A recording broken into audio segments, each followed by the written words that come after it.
आप देख रहे हैं न्यूज इंसाइडर 24/7। आइए नजर डालते हैं देश और दुनिया की 20 बड़ी खबरों पर। कांग्रेस रहनुमा प्रियंका गांधी वाड्रा की जानिब से स्टूडेंट्स पर पुलिस कार्रवाई की मजम्मत करते हुए कहा गया कि तालीम से जुड़े मसाइल पर बहस करने के बजाय हुकूमत स्टूडेंट्स पर आंसू गैस और लाठी चार्ज कर रही है। उन्होंने कहा कि ये हमारे बच्चे हैं और उनकी बात सुनी जानी चाहिए। ये पार्लियामेंट, ये संसद इन्हीं बच्चों का है।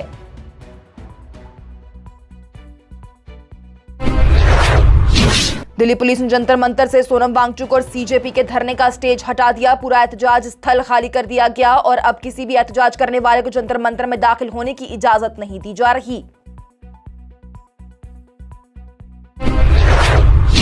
सोनम वांगचुक ने मरकजी वजीर जेपी नड्डा से कॉकरोच जनता पार्टी रहनुमाओं की मुलाकात के बाद अपनी 23 दिन पुरानी भूख हड़ताल खत्म कर दी। नड्डा ने कहा कि हुकूमत और एहतजाज करने वालों के दरमियान बातचीत खुशगवार माहौल में हुई और गुफ्तगू कई घंटों तक जारी रही। दिल्ली में जम्मू कश्मीर की स्टेटहुड की बहाली के लिए नेशनल कॉन्फ्रेंस के एहतजाज के दौरान उमर अब्दुल्ला और पार्टी रहनुमाओं को जंतर मंतर पहुंचने से रोका गया। उमर अब्दुल्ला की जानिब से ऑटो में सफर करके एहतजाज स्थल की तरफ रुख किया गया और कहा गया कि स्टेटहुड की लड़ाई अब भी शुरू हुई है। कॉकरोच जनता पार्टी के एहतजाज पर कांग्रेस मेंबर पार्लियामेंट रेणुका चौधरी की जानिब से हुकूमत पर तनकीद करते हुए कहा गया कि पार्लियामेंट सेशन के दौरान स्टूडेंट्स पर आंसू गैस का इस्तेमाल किया गया और उनकी आवाज दबाई जा रही है। उन्होंने कहा कि आईन के मुताबिक पार्लियामेंट पर बच्चों का भी बराबर का हक है।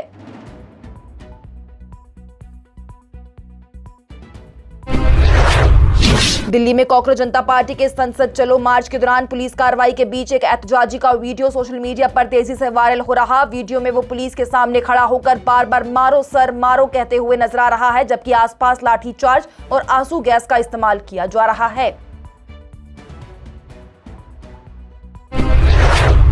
पीपल्स डेमोक्रेटिक पार्टी के रहनुमा और पुलवामा से एमएलए वहीदुर रहमान पर्रा की जानिब से दिल्ली के जंतर मंतर से उमर अब्दुल्ला को निशाना बनाते हुए कहा गया कि सोनम वांगचुक ने बिना हुकूमती ताकत के एक कौमी तहरीक खड़ी कर दी, जबकि जम्मू कश्मीर की हुकूमत ऐसा करने में नाकाम रही। उन्होंने कहा कि जमहूरी एहतजाज की पहचान भीड़ और तब्दीली से होती है, न कि सिर्फ तकरीरों और तस्वीरों से।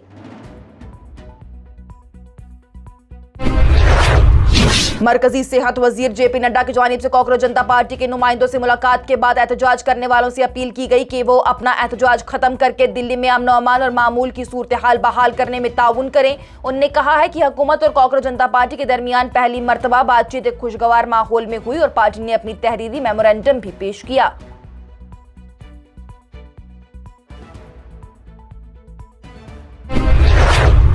दिल्ली में कॉकरोच जनता पार्टी के संसद चलो मार्च के दौरान हुई तशद्दुद के मामले में दिल्ली पुलिस एफआईआर दर्ज करेगी। पुलिस के मुताबिक एहतजाज के दौरान पत्थरबाजी, पुलिस पर हमले और तशद्दुद के दूसरे वाकयात की जांच की जाएगी। जम्मू कश्मीर असेंबली में leader of opposition Sunil Sharma की जानिब से पुंछ और राजौरी के सैलाब से मुतासिर इलाकों का दौरा किया गया और मुतासिरा खानदानों से मुलाकात की गई। उन्होंने जिला इंतजामिया को राहत और बहाली का काम तेज करने की हिदायत दी। साथ ही कहा कि नुकसान की तफसीली रिपोर्ट मरकजी हुकूमत को भेजी जाए ताकि जल्द अज जल्द मदद मुहैया कराई जा सके।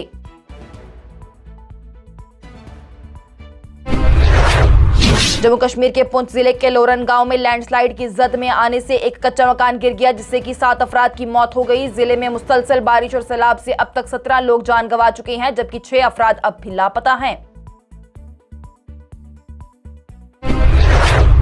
सीपीआईएम के रहनुमा और एमएलए कुलगाम मोहम्मद यूसुफ तारिगामी की जानिब से आज कहा गया कि जम्मू कश्मीर की स्टेटहुड की बहाली से दिल्ली और अवाम के दरमियान भरोसे का फासला कम होगा। उन्होंने नेशनल कॉन्फ्रेंस के एहतजाज की हिमायत करते हुए मरकजी हुकूमत से स्टेटहुड का वादा जल्द पूरा करने का मुतालबा किया। बीजेपी के मेंबर पार्लियामेंट और एक्ट्रेस कंगना रनौत की जानिब से कॉकरोच जनता पार्टी के एहतजाज पर तनकीद करते हुए कहा गया कि मसाइल पर बात करने के लिए पार्लियामेंट मौजूद है, इस तरह का हंगामा और दबाव बनाना ठीक नहीं। उन्होंने कहा कि हुकूमत को कैसे चलाना है इसका फैसला अवाम के मैंडेट से होता है, न कि एहतजाज के दबाव से। दिल्ली में नेशनल कॉन्फ्रेंस के एहतजाज में शामिल होते हुए वज़ीर आला उमर अब्दुल्ला ने कहा कि जम्मू कश्मीर के लिए पहले स्टेटहुड और उसके बाद खास आईनी दर्जे की बहाली की लड़ाई जारी रहेगी। उन्होंने मरकजी हुकूमत पर वादे पूरे न करने का इल्जाम लगाया। साथ ही कहा कि इसी वजह से नेशनल कॉन्फ्रेंस को दिल्ली में एहतजाज करना पड़ा। दिल्ली में नीट यूजी पेपर लीक के खिलाफ संसद चलो मार्च के दौरान बड़ा हंगामा देखने को मिला। पुलिस ने लाठीचार्ज और आंसू गैस का इस्तेमाल किया। कई एहतजाज करने वालों को हिरासत में लिया गया, जबकि कई इलाकों में इंटरनेट सर्विसेज और मेट्रो स्टेशंस भी बंद कर दिए गए। इस दौरान सोशल मीडिया पर पुलिस की कार्रवाई की कई वीडियोज तेजी से वायरल हो रही।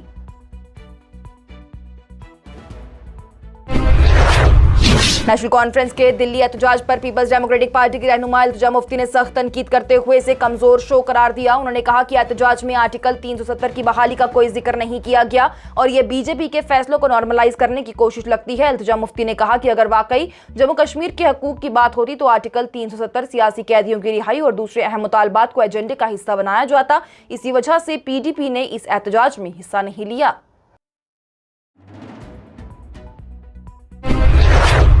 नीट एहतजाज के दरमियान समाजवादी पार्टी के मेंबर पार्लियामेंट अखिलेश यादव ने हुकूमत पर सख्त तनकीद करते हुए इल्जाम लगाया कि उनके एमपीज को पुलिस स्टेशन में रखा गया, जबकि बाहर स्टूडेंट्स को पीटा जा रहा है। उन्होंने कहा कि नीट के स्टूडेंट्स को इंसाफ मिलना चाहिए और हुकूमत को उनकी आवाज सुननी चाहिए। चंडीगढ़ मुस्लिम यूनिवर्सिटी में मोहम्मद अली जौहर यूनिवर्सिटी के हक में तलबा ने एहतजाज किया और सदर द्रौपदी मुर्मू से मुदाखलत की अपील की। तलबा की जानिब से यूनिवर्सिटी की इमारतें गिराने उसके फैसले की मुखालफत करते हुए इसे स्टूडेंट्स के तालीमी हकूक के खिलाफ करार दिया। पार्लियामेंट के मॉनसून सेशन के दौरान कांग्रेस सदर मल्लिकार्जुन खड़गे ने नीट पेपर लीक के मामले पर हुकूमत को सख्त निशाना बनाया। उन्होंने कहा कि ये लाखों स्टूडेंट्स के मुस्तकबिल का मसला है और हुकूमत उनकी बात सुनने के बजाय लाठियों से उनकी आवाज दबाने की कोशिश कर रही है। दूसरी जानिब दिल्ली पुलिस ने लाठीचार्ज के इल्जामात को रद्द कर दिया। और पाकिस्तान इस वक्त बढ़ती दहशतगर्दी, अफगानिस्तान की तालिबान हुकूमत के साथ तनाव और पीओके में जारी एहतजाजों की वजह से संगीन और अंदरूनी सिक्योरिटी क्राइसिस का सामना कर रहा है। माहिरीन के मुताबिक ये तमाम चुनौतियां इस्लामाबाद पर दबाव बढ़ा रही हैं और पूरे खित्ते की अमन व अमान की सूरत हाल पर भी असर डाल सकती हैं। इसके साथ ही टॉप 20 हेडलाइंस का यह मरहला हुआ इख्तिताम पजीर। दीजिए इजाजत। लेटेस्ट अपडेट्स के लिए देखते रहिए न्यूज इंसाइडर 24/7।